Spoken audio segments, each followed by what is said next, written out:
I'm creating this course because of the concept Common Knowledge Trust hopes that ICPA will be inspired to spread. After watching this video, please watch the concept video. In that video, you're going to learn that every concept, or you can use the word viewpoint, philosophy, trend, belief system, all of them have at their base ideas. Those are converted into words or messages, in other words, what we all talk about, the actions we take, the systems that are put in place, rarely policies, and all of them have goals or results or objectives. All health systems, the traditional, modern, natural health, are based on an articulated or not concept about childbirth within the global truths and the global childbirth goals. I want to focus on particularly three of those truths. Pregnancy and childbirth are normal, natural, physiological life events. 100% of pregnant women are going to give birth one way or another, and it's an activity that every woman does with her baby. The other truths are very important as well, and those are the birth of every baby is important to each family. There's no way to know what your birth will be like. Birth cannot be replayed the next day. The memories of childbirth last a lifetime, and birth, becoming a parent, is absolutely life transforming. It also occurs on an individual basis, and no individual knows what her birth is going to be like. I want to now look at Global Goal 1, Live Mother and Live Baby. We all know that pregnancy and childbirth are normal, natural, physiological life events. But there is a sub-truth in that, which colors how different health systems look at pregnancy and childbirth and the newborn period. Everyone knows that there are few tragedies around childbirth. Tragedies come from there being problems. Problems can resolve themselves or can be helped to resolve through care or intervention. Problems come from known or unknown risks. And tragedies can also mean trauma because it's not just death of the mother or baby that leaves women and families in trauma or feeling that birth was a tragedy. In traditional health systems, the thousands and thousands that existed worldwide and still do today, they interpret this first childbirth truth, that it's normal, natural, physiological, to mean that anything that might happen could happen. And therefore, in pregnancy, all traditional cultures have extensive do's and don'ts wrapped around pregnancy in order to achieve the first global childbirth goal, which is particularly in traditional cultures, a live mother. Of course, they want a live baby, but they know that babies die within the first 28 to 40 days postpartum.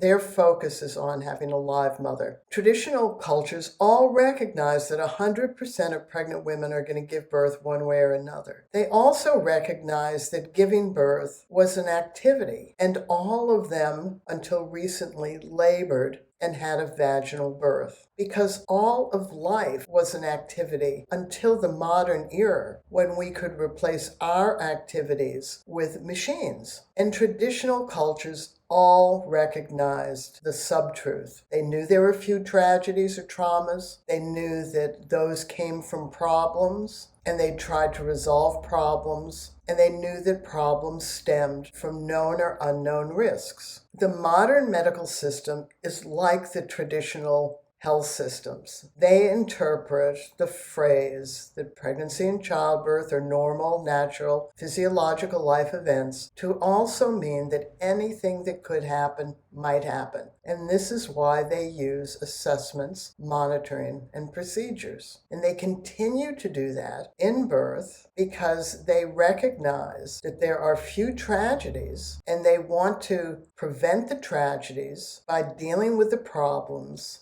and they want to prevent the problems from recognizing risks. Modern medicine is focused on both a live mother and a live baby in modern cultures. because that is expected of them more so than in traditional cultures. The natural birth movement interprets this first childbirth truth that pregnancy and birth are normal, natural, and physiological life events as meaning that they're actually fine. Women have always known how to birth. The cows and cats don't need to be taught. They focused on low-risk women who were going to labor and have a vaginal birth, not on 100% of pregnant women. And many in the natural birth movement really don't acknowledge that the cesarean is actually a birth. And many don't acknowledge that a hospital birth can be a natural birth. They do see giving birth as an activity that happens no matter what. The idea was to just trust birth. And since the 80s, it was to get into the primal brain. Just let it happen to your body. The natural birth movement doesn't really recognize those sub-truths. They acknowledge there are few tragedies, and therefore they assume that there are few problems and assume that there are few risks. And that's why New Zealand midwives have their logo. Pregnancy and childbirth are normal, natural, physiological life events that rarely require medical care. And the goal of the natural birth movement, of course, is to have a live mother and a live baby, but really the goal was to focus on outcome, natural birth, pain-free labor, without medical care. In reality, traditional health systems and modern medicine within childbirth are much more aligned within this first goal to have a live mother and a live baby based on this first childbirth truth. And their interpretation, everything flows from these differences. We are not living in traditional health systems now. In my lifetime, the focus has been on the comparison between the medical model of birth and the natural birth movement. Modern medicine sees birth as potentially dangerous until it's over, and the natural birth movement sees birth as essentially safe unless proven otherwise. But tragedy and trauma is not just about the death of the mother and baby. And this has to do with the second childbirth goal, which is suffering. In other words, when women suffered in childbirth, which is known and common throughout time and space on this world in all cultures, women suffered in childbirth and had lifelong memories of having done so. Sometimes we hear that you forget labor pain as soon as you have your baby. And that's not accurate. We don't forget labor pain any more than we forget the pain of having broken a leg. We just don't have it anymore. We remember it as soon as we have it again. Let's take a look at how traditional health systems dealt with suffering. They considered it just normal, natural, and physiological. It's an activity. It's hard work. In some cultures, women go off by themselves. In others, women go off with a group of women, and others birth wherever they are. They accept that you can have an easy birth or a hard birth and everything in between. Nobody wants women to suffer, but as mentioned, no traditional health system that I've been in, 30 of them, had any really defined skills of how to cope, work through, deal with, handle, stay on top of, and feel in control during labor contractions. Modern medicine recognized suffering and immediately came up with pain relief. First, women were put to sleep. I was given an intramuscular injection of pain. And now women have epidurals. Modern medicine felt the traditional health systems that allowed women to suffer were ignorant and that women didn't have to suffer in childbirth. The natural birth movement really sprang out from a concept that was put in place in the 50s to the 70s, and you'll learn more about that in the concept video. And that was the skills-based trend of Lamaze and Bradley and Grantley Dick Reed. But it focused on low risk, so it didn't focus on 100% of pregnant women. And the success of those skills-based methods was actually not recognized because the goals of the natural birth movement were for low-risk women to achieve a natural birth, pain-free labor without medical care. And the way you achieved a pain-free labor was not to be afraid of childbirth, because women had always given birth. And the assumption was that because we've always done it, that we innately know how to do it. But that trend went out of fashion in the 1980s, and it was actively put to rest by natural birth advocates who felt that skills hadn't achieved those three goals of a natural birth, pain-free labor with no medical assessments, monitoring, and procedures. They were trying to pick up risks, to prevent problems, to prevent tragedies, were perceived of as unnecessary and imposed on women because the natural birth movement considered pregnancy and childbirth to be normal life events that rarely required any type of attention. So from the 80s to the present, the idea came from women knowing what kind of birth they wanted,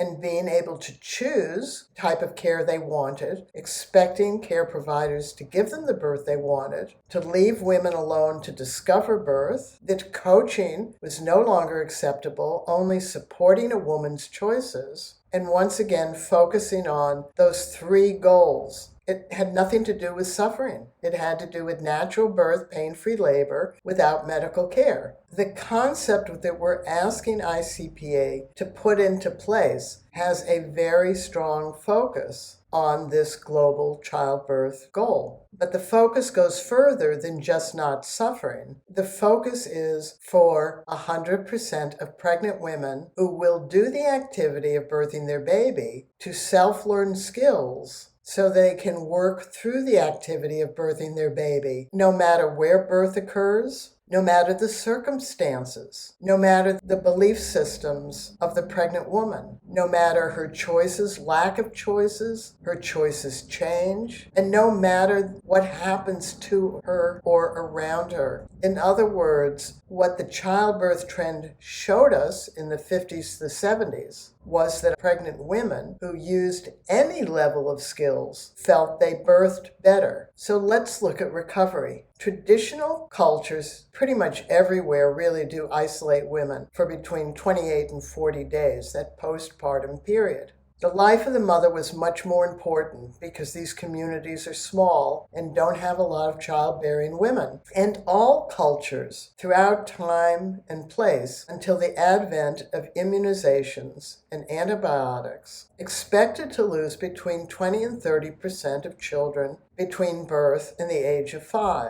Please get the book Babies Celebrated. It's a French coffee table book about babies around the world. It's an absolute phenomenal book. But in that book, everything is about protecting that baby who lives between the worlds until they firm up and then become part of the culture. So in recovery, in the traditional cultures, it is rest after the birth for extended period of time, because women then have to go out into their communities and do the necessary work to grow or find food, make clothing, build houses, do everything. In modern medicine, recovery really is split between gynecology and pediatrics, and there's not a lot of focus on that. The natural birth movement was the one who advocated for early release from the hospital, as though hospitals were prisons keeping women in there, rather than how hospitals saw themselves initially as giving women respite from having to go back out and working. But the natural birth movement doesn't do a lot about recovery. I've noticed recently there's more focus on the pelvic floor again and core exercising.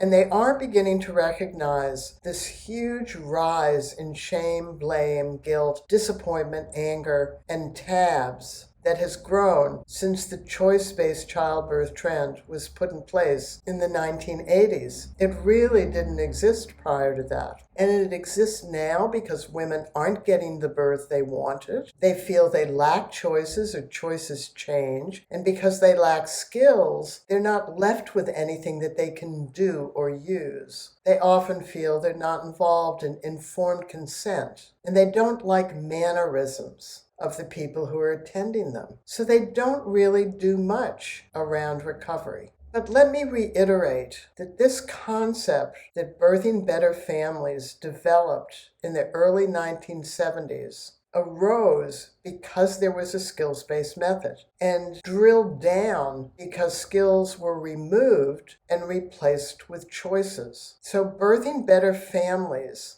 always recognized that birth was about their individual birth. They knew each of them was going to give birth one way or another. And when the concepts Birthing Better Families developed was really articulated, 95% of women in the United States were laboring and having a vaginal birth. And we drilled down on it in the 80s, along with developing the body skills and the pink kit that Jeannie had, because of the factors that led to the rise of cesareans in the 1980s.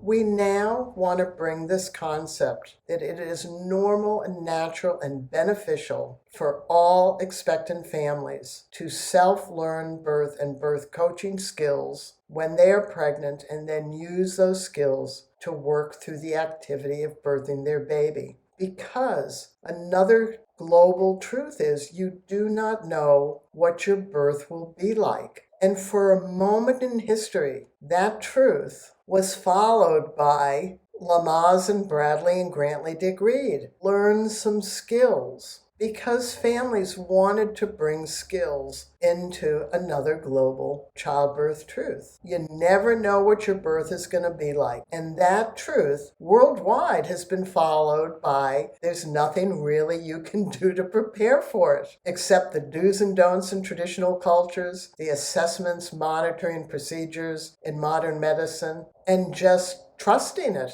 in the natural birth movement with things like diet and exercise, making birth plans. But we know that the natural birth movement says to women, don't listen to bad birth stories. So underlying that is a belief that childbirth is just going to be hunky-dory. And for a very short period of time in at least U.S. history, because Lamaze was taught so extensively in hospitals throughout the United States, the three obstetricians, Lamaze, Bradley, and Grantley Dick Reed, were saying, there's no way to know what your birth's going to be like, but if you learn some skills and use them, then something can happen. What happened was that we, the multiple millions of us who use Lamaze skills and Bradley skills, we reduced the suffering. But once again, it wasn't recognized because the goals were for natural birth, pain-free labor without medical care. What I know about ICPA, because you're chiropractors, is that of the three global childbirth goals, you are focused strongly on number 1 and number 3. I don't know what you do about suffering, how you advocate around that or not. You don't want mothers and babies to die, so you do the Webster technique in order to improve nervous function in the body and